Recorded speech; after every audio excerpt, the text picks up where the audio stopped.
Hello everyone, this is Admissions and Confessions Part 2. We had covered in the Part 1 of this chapter of PSA, Bharatiya Sakshya Adhiniyam, the important topics of admissions, which is our Part 1. We had covered as to who can make these admissions, what are admissions.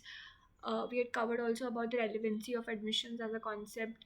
Why I also covered what is the importance of admissions in the evidence laws. We'll move forward from here. Let's do first revision of relevancy of admissions as a topic, and then we'll complete the few topics of admissions and then move forward with confessions. Firstly, about relevancy of admissions.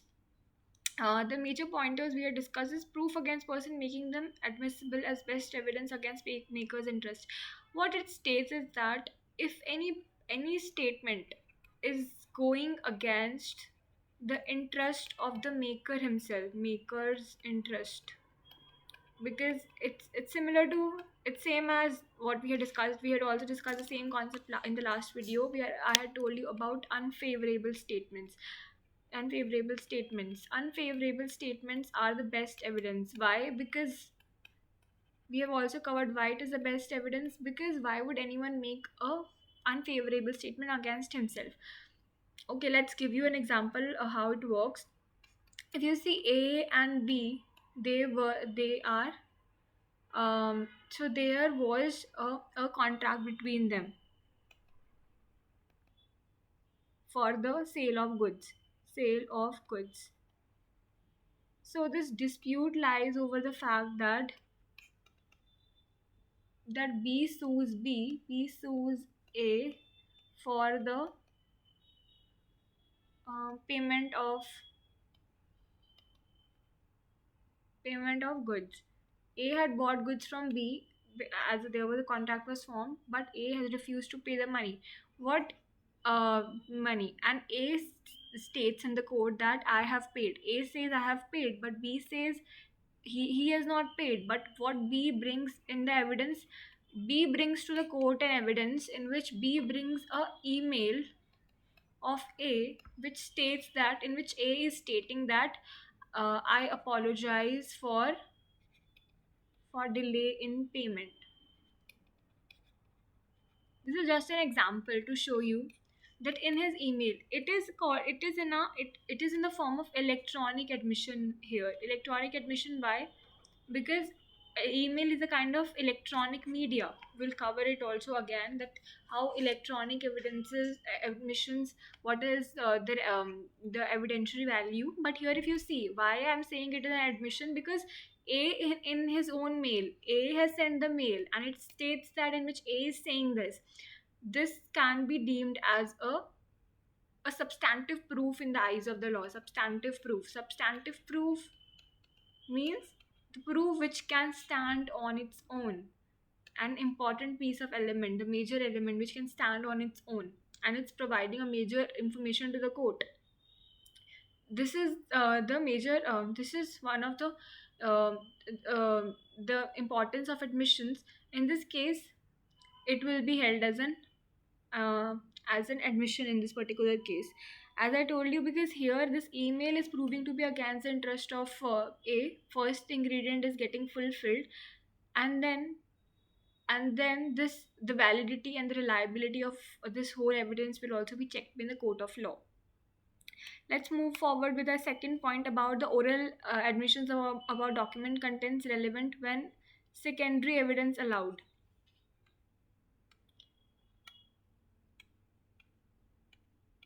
The second is about oral admissions about documents content relevant when secondary evidence allowed. This major factor is about the fact that oral documents can sometimes be allowed. Documents can be oral documents, can also be oral admissions, not documents. Oral admissions can sometimes be uh, can uh, can certainly accepted by the court whenever the secondary evidences are not uh, this basic scenario gives the fact that oral admissions Sometimes court allow these oral admissions when it is allowing the secondary evidences. Why it has happened is because if you see the importance of primary evidence, in the evidence law we'll deal with when we will covering the topic of primary and the secondary evidence. I'll talk about it in detail about that always the primary evidences is always presented in the court of law. There are only few circumstances in which court allows the secondary evidences as well. Like the one instance could be like primary evidences lost. This scenario in the admissions topic is dealing with the fact that the primary evidence is lost and the court has allowed the secondary evidence. Basically it means that all the constituents ingredients of allowing the secondary evidence is getting fulfilled, and in that scenario oral admissions can also be allowed by the court. And these oral admissions become relevant when the court has allowed the secondary evidences. To give you a scenario as to how these oral admissions work, if you see in this scenario, there is A who has made a will. A has a D daughter and two sons, son 1 and son 2. A has died, and now A has left a will. A has left a will, but this will is lost. Will is lost. And in the property dispute between daughter and these two sons claim that the whole property belongs to them because the whole property belongs to them. They both claim over the whole property. And daughter says this whole property belongs to her alone. And what the court can do in this case, because since the primary evidence in this case is the will, the original will is lost. There is original will is lost. The court can accept the secondary evidences. In among the secondary evidences, the oral admissions become relevant. One form of secondary evidence is oral admissions. In this scenario, if A's friend Z comes and tells the court that had A had told him that after his death, the whole property will go to his daughter. Here, in this particular case, the court has allowed the secondary evidence. One secondary evidence in this case is this oral admission. The court will take into consideration this statement of Z, this statement which is given by Z as admission.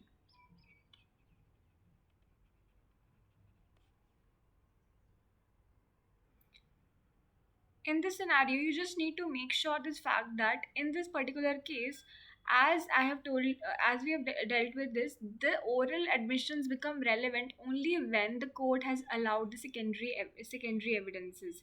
That you need to keep in mind. Secondary evidences are allowed. The important conditionalities of entertaining the secondary evidence should be fulfilled in the case for oral admissions to become relevant.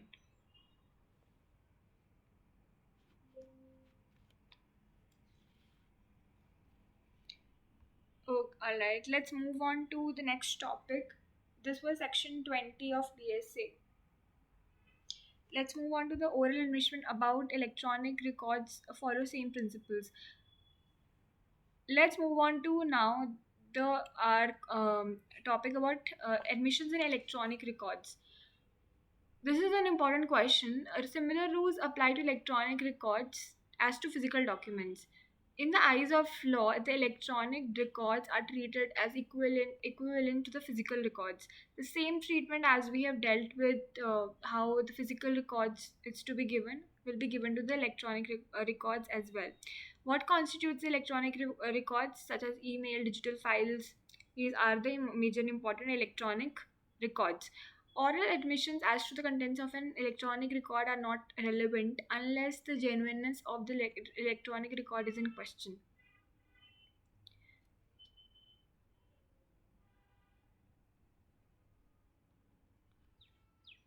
The question should arise about what it means that the oral admissions are allowed when the electronic records, when the genuineness of the electronic records are in question. Let's deal with an example. I'll show you why this happens. There is an electronic record. Electronic record, as I've told you the previous example as well, like emails, any file. These are also considered to be admissions, and it is given the same treatment as is given to any physical document. Like it can be considered equivalent to any sort of primary evidence as well. But when is the oral admissions comes into picture? Just take an example like A and B have made an contract. All right. And then they made a contract, and A sent this whole contract through a digital file. Through a digital file, this is sent to B through email. And later A denies. A basically is not able to perform the contract. A is not able to perform, not perform, then the performance has not happened. And then A says to the B that this whole email was forged. Email was forged. Basically, it means that he's saying that he has not sent this whole email. And later, B sues A. B sues A. B sues A. And what the court do? Court, in order to resolve this hold the dispute, what the A court, because court wants the evidence as to what happened was, now court wants to check what the reliability here. The question, major question is about the genuineness of this whole email. And what the aid court do? Court sends summons. Court wants the A's partner. A's partner is C. A's partner is, I'm so sorry for the mistake. A's partner is C. A is asked, A's partner is C, and C is asked by the court that whether this what had happened. C tells the court that A told him that he has sent the contract through mail, through email. So what it is, this whole statement which is given by the partner of C, as I told you, because he is his partner. C is the one who can represent A because he is the direct party in this particular case, and is like he has a representative character, and C has said something which A has told him. This means that there is a huge chance, because this whole admission of C is going against the A. This means that there is high chance of reliability on this whole admission, and this admission will be considered to be substantive piece of evidence in this whole case.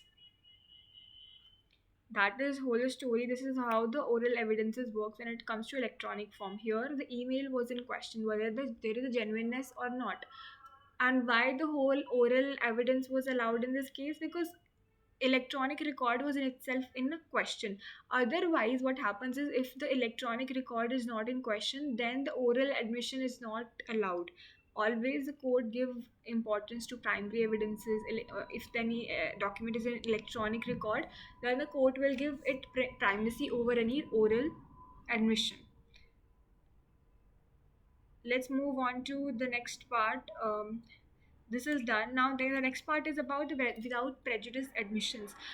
This is also a very important section. If you read section 21 of the BSA, which is a very important section, which is about the settlement of disputes. If you see, as I told you, this whole discussion we are having, because I know this concept can be a bit confusing as to if someone has said something to someone, and then the court asks wants that person to testify, because there are a lot of things we say just which are not meant to be taken as evidences. If you see, there are certain situations. What can be those situations? The situations can be certain negotiations. If you see, there are certain negotiations, or the certain kind of mediation for the resolution of dispute in amicable way. In such dispute, what happens is both parties acknowledges their mistakes, and they, because they want to agree to a mutual ground. That is the reason this kind of whole discussions are held. But if you see in the mediation rounds or in negotiations, what is usually the major clause which is added while they are doing such discussion is without prejudice. This means that in case it goes to dispute, whatever both the parties have said in that particular settlement or any, this is used for ADR, like alternative dispute resolution. Whatever the party A and B has said to each other would not constitute as admission. This means that, like, if A and B are in a dispute, all right, this is a dispute between a landlord or tenant, and if you see if there can be any situation, you just can assume any situation in which, if you assume like B is a tenant, has sued A because A has not been able to B has denied to pay the rent to A because A has not been able to fulfill certain of his obligations.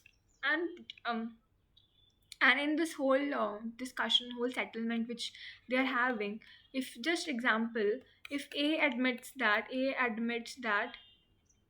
that that house was that the house in which B was staying as a tenant, a house was not well maintained.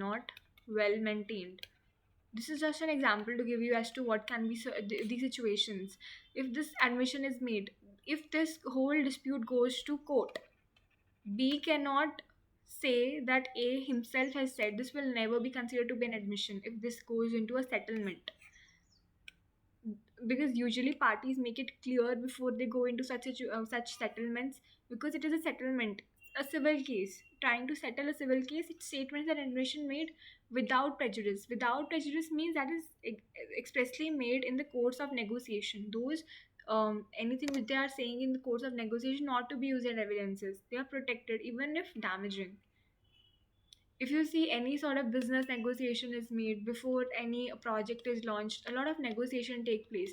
All the major clause which is during any sort of dealings they have during the negotiation stage, it is without prejudice. Nothing can be taken as any evidence or as any admission of each other's party's position. It is without prejudice. Without prejudice means these statement cannot be used to harm them. These admissions cannot be taken as their last word. Like, because if you see in the concept of admissions, a lot of things comes into picture. Admissions also bring the concept of estoppel. You cannot go back from what you have said. That we'll discuss. Let's move on. Such admissions cannot be used against a party making them in court. You cannot use whatever the discussions each other had during the negotiation. This is also very similar to a privileged communication between the parties. This encourages parties to negotiate freely without fear of their offers or apologies being held against them later. Any sort of important information which is given out by the parties, or they have expressed some of their fears, or they have expressed they have there is some apologies are there. Such kind of whole these statements can never be used as evidence in the court. with the without prejudice admissions. If you see in the example, like person A admits partial fault to person B while trying to compromise, these are compromise situations. You should use those words like compromise, without compromise situation, ADR, the alternate dispute resolution, as an example to just show as to what is without prejudice. These admissions cannot be introduced as evidences if negotiation fails and the case goes to court. That's why they always include a clause of without prejudice, because they do not want parties to take advantage of what they have said to each other during negotiation stage, because that is part of mere compromise between both of the parties. The last topic of our admissions concept is about the evidentiary value of admissions. What is section 25 of the Indian Evidence Act? If you read section 25, it clearly states about the evidentiary value. Firstly, we need to understand it's not a conclusive proof. What is a conclusive proof? Conclusive proof is that with that you do not. It is not considered to be irrebuttable. Conclusive proof. Firstly, you need to understand it is not irrebuttable. Admissions are not irrebuttable. What it means is that even if an admission is showed in the court of law, that will be considered to be a very substantive piece, a very substantial information which is given to the court, but still the another party will be given an opportunity to uh, prove something new to the court, to disapprove the fact, to prove something. That will always be there, but it is considered to be substantive evidence. It's not a conclusive proof of the facts admitted. This means when an admission strongly indicates a fact, it does not entirely prevent the other party or the court from presenting further evidences. The other party still has an opportunity to present further evidences that could contradict, explain, or qualify the admission. Further contradiction. But these are the substantive information. What the substantive information is, that court can rely on them to decide a case. If nothing else convincing reason or doubt, or if there is no convincing reason to doubt their truthfulness. Substantive piece, why it is considered substantive is, firstly, it is unfavorable to the party and favorable voluntarily they have been made. And if court feels that the new no new no new evidence has been able to prove anything new, has not been able to disapprove this admissions, they were not able to disapprove these admissions. This means that this whole admission can stand on its own. Only on the basis of this admission, court can a court can convict or make that person liability. This all can happen. Conviction, liability, or acquittal, as per the case facts, this all can happen. Because in this whole wide substantive, they can stand on its own, and they serves as a uh, credible evidence before the court.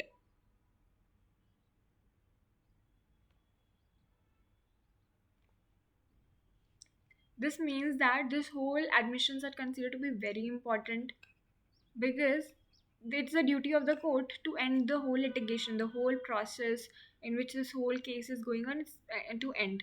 And in case the court is not able to find any new evidences, or the another party are not being able to challenge, this means that the substantive information as an admission can be used as standalone evidence.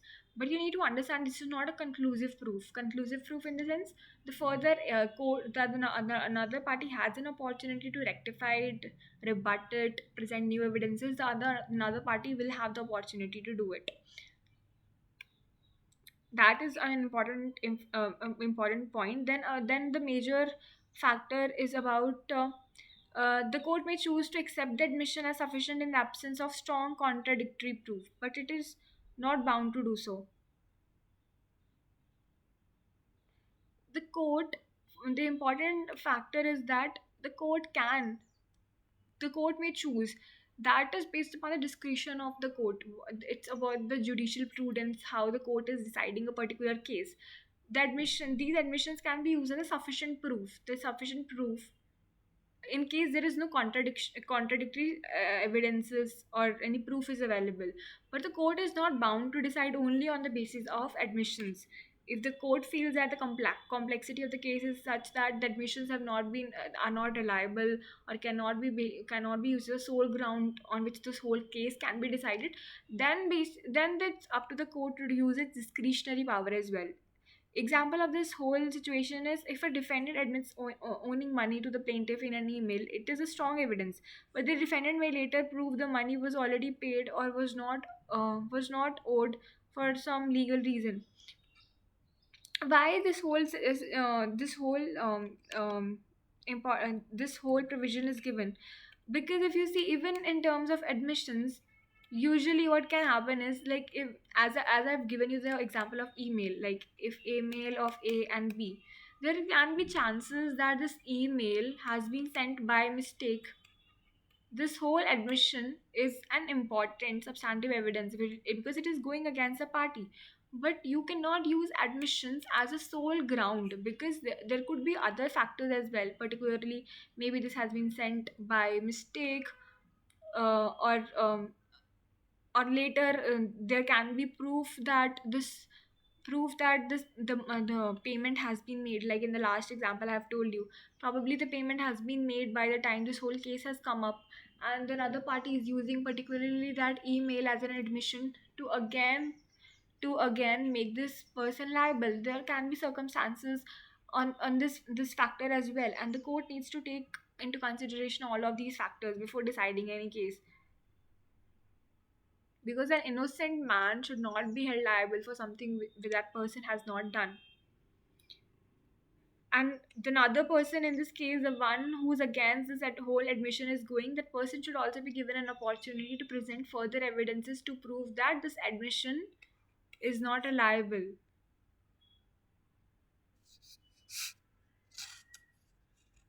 That's why always remember, if anytime it's given that substantive evidences are the sole basis on which the court can decide, they can decide on this case, but the caveat is the contradictory statement should also be given due importance, and it is the court will use its discretionary power in these whole circumstances. It's not true that only on the basis of admissions only the court will have to. It is will have to. It will not be it will not be a foundation on the court to decide whole the case on admissions.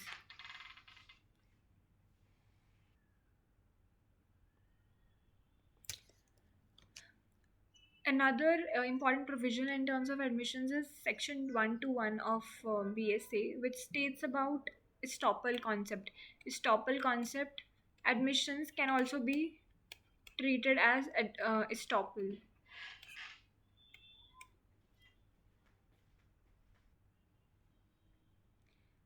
Estoppel as a concept prevents the party from denying the fact that they previously had admitted by words or by conduct, if someone else has relied upon that admission and has altered their position based on it.